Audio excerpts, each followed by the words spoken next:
Hi, welcome to Birding for Beginners. I'm doing this series for those who are thinking of getting involved in birding but actually don't know where to start. So I'm going to start at the beginning with simple birds, ones that we know, ones that we have heard about. I'm going to tell you more about them. The first one I'm going to start with is a small bird, a sparrow.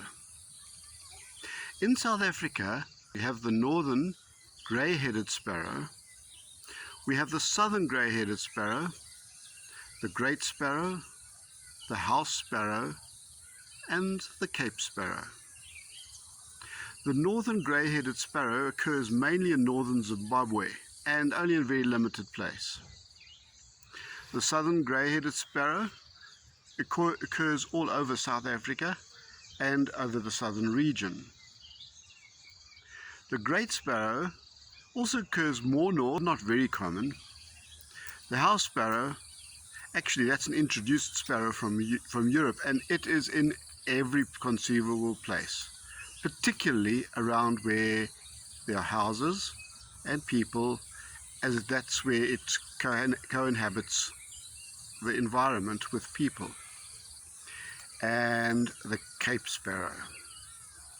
The Cape Sparrow, to me, is a very special little bird. In South Africa, it's commonly known as the Mossie. Lots of people know the little Mossie, and some of them enjoy them and some of them don't. The Cape Sparrow is a seed eater. It eats mainly seed, but also eats fruit.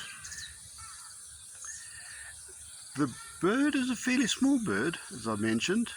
Its length is only about 15 centimeters or 6 inches long, and it weighs little more than an AA battery, and that is 29 grams. AA battery weighs about 27. If you have a look at the bird, you see different characteristics on the bird. And the Cape Mossie, the first striking thing about the Cape Mossie is its head. It's got a black head with a big C on it. Some people say that C is for Cape. And then the rest of the body has different colouring. The back is rufous, another name for red or brownish red, and red on the wings. It also has a bit of white on the rings, and underneath its belly it is white.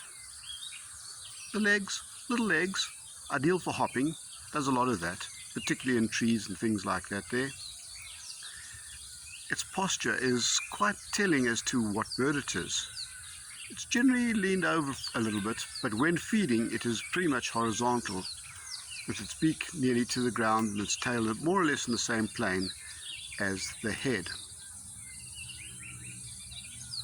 Now, that's generally the male Cape Sparrow, and as in many of the birds, much to Our Lady's disappointment, are far more beautiful than the females.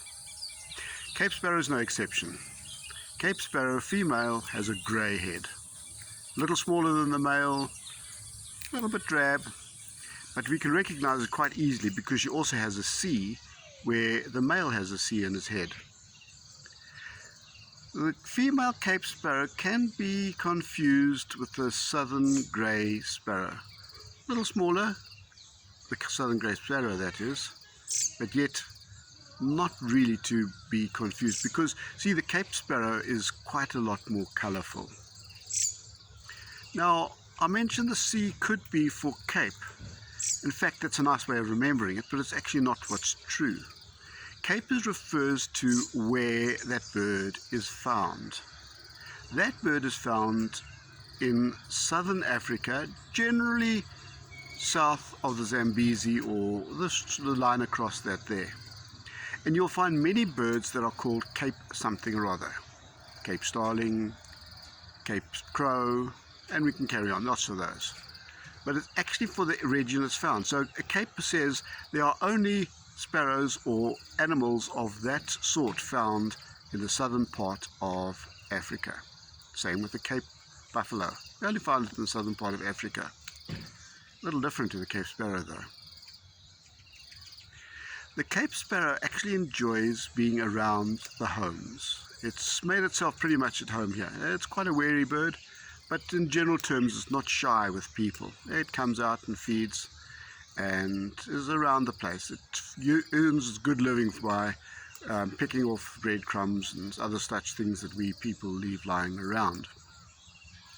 It eats a variety of foods, and as I said, seeds is one of them, insects, fruit, nectar, and a large part of the diet is also surprisingly soft plant matter, like flowers and petals and things like that.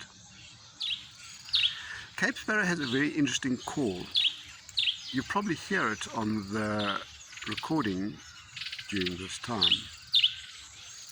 In the books it says it's sort of a mellow cheep, cheep, chirp, cheep, cheep, and that sort of explains it, but you really only know it when you sit and listen to it.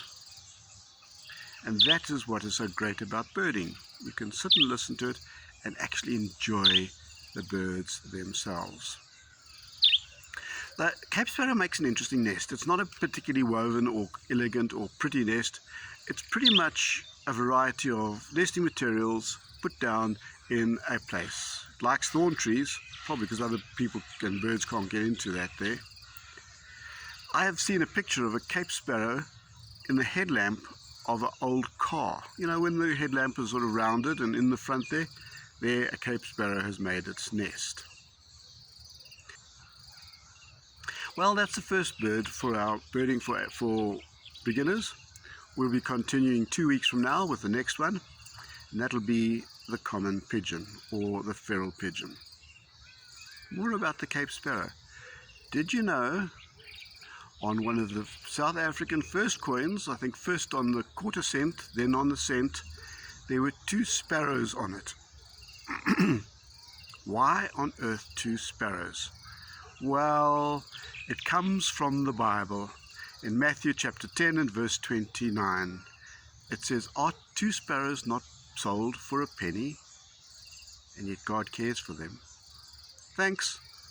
Enjoy. See you soon. Bye.